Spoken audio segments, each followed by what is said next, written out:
అరే మిత్రమా, ఇలాంటి ఆరోగ్య వార్తలు మీరు ఎప్పటికప్పుడు తెలుసుకోవాలనుకుంటే మన ఈ ఛానల్ని సబ్స్క్రైబ్ చేసుకుని బెల్ ఐకాన్ని గట్టిగా కొట్టే. బ్లాక్ రైస్, బ్రౌన్ రైస్ తేడాలేంటి? అన్నం మన భారతీయ సంస్కృతిలో ముఖ్యమైన ఆహారం. ఇది కేవలం కడుపు నింపేది మాత్రమే కాదు, మన జీవితాల్లో భాగం. తరతరాలుగా అన్నం ప్రేమ, ఆప్యాయత, సంప్రదాయాలకు చిహ్నంగా ఉంది. మన సాంప్రదాయ వంటకాల్లో, పండగలలో, వేడుకలలో అన్నం ప్రధాన పాత్ర పోషిస్తుంది. అందుకే అన్నం పరబ్రహ్మ స్వరూపం అంటారు. సాధారణంగా మనం తెల్ల బియ్యం తింటాం. కానీ ఆరోగ్య స్పృహ పెరగడంతో చాలామంది బ్రౌన్ రైస్, బ్లాక్ రైస్ వైపు మొగ్గు చూపుతున్నారు. ఈ రెండు తెల్ల బియ్యం కంటే పోషక విలువలు ఎక్కువగా ఉన్నప్పటికీ వాటి మధ్య కొన్ని తేడాలు ఉన్నాయి.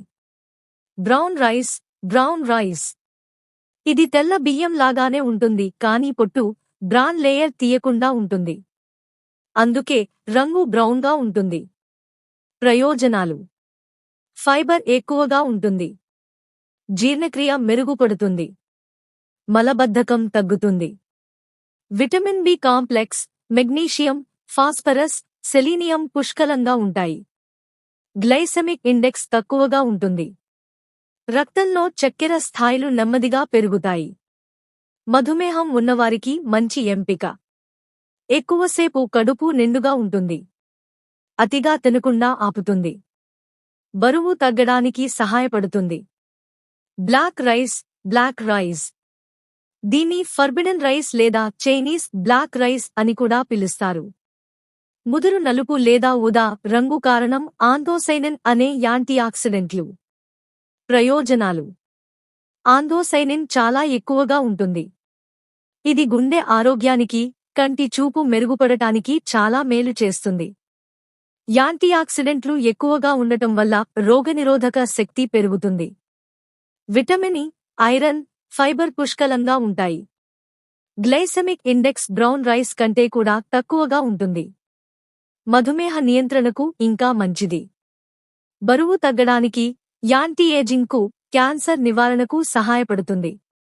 Brown rice versus black rice ఏది ఎంచుకోవాలి?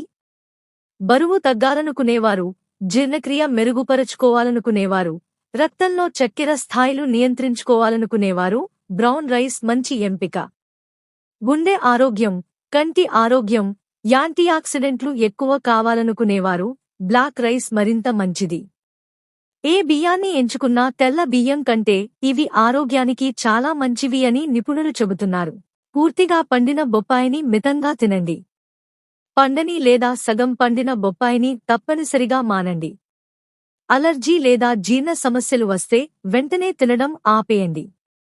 ఏదైనా దీర్ఘకాలిక వ్యాధి ఉంటే డాక్టర్ సలహా తీసుకుని తినండి. అతిగా తినడం వల్ల కడుపు నొప్పి, వికారం వంటివి వచ్చే అవకాశం ఉంది. బొప్పాయి చాలామందికి ఆరోగ్యానికి మేలు చేస్తుంది. కానీ పైన చెప్పిన సమస్యలు ఉన్నవారు జాగ్రత్తగా ఉండాలి. మీరు బొప్పాయి ఎలా తింటున్నారు? పూర్తిగా పండినదా లేదా సగం పండినదా? లేదా మీకు పైన చెప్పిన ఏ సమస్యలైనా ఉన్నాయా చెప్పండి. మీకు సరిపడే సలహా ఇస్తాను. గమనిక: ఈ సమాచారం సాధారణ అవగాహన కోసం మాత్రమే. గర్భధారణ, గుండె సమస్యలు, latex allergy, thyroid, kidney stones లేదా ఏదైనా దీర్ఘకాలిక వ్యాధి ఉంటే బొప్పాయి తినే ముందు డాక్టర్ లేదా డైటీషియన్ సలహా తప్పనిసరి. అతిగా తినడం కూడా సమస్యలు తెస్తుంది. మితంగా తినండి.